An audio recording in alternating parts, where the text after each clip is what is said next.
L'été s'invite dans nos espaces de vie avec sa panoplie de nuances chaudes et lumineuses, ses motifs décomplexés qui respirent la liberté. Prenez le jaune par exemple. Jaune moutarde, jaune paille, jaune soleil, cette couleur donne le ton de l'été sur le mobilier ou sur les murs, notamment en l'associant à des touches de bleu azur. Vous vous y voyez là, en bord de mer ? Mais ne sortez pas tout de suite les pots de peinture. Au-delà des couleurs, des rayures sur les rideaux ou sur les transats de vos zones de détente feront très bien l'affaire pour apporter de la fraîcheur et de la légèreté au quotidien. Vous pouvez aussi aménager des niches creusées.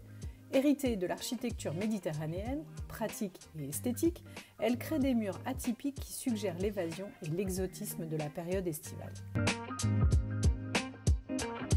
Dans un monde du travail qui bouge, les employeurs redoublent d'inventivité pour attirer et retenir les meilleurs profils.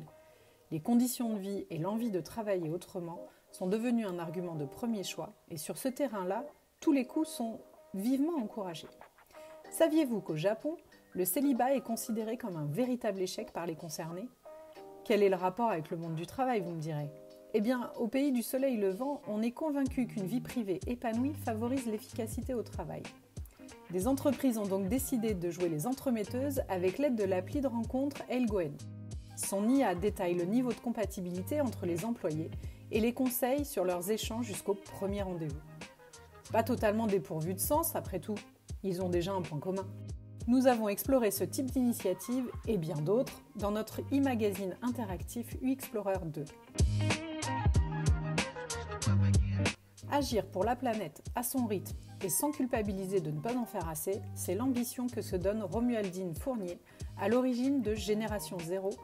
Entre les commandes sur Internet, les passages en magasin, les livraisons ou la récupération des produits et aliments, le bien consommé peut vite ressembler à une course d'obstacles.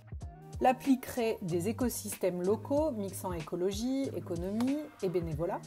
Une personne peut par exemple indiquer qu'elle va faire une collecte de vêtements et demander à ses collègues de les déposer auprès de tel bureau à telle date.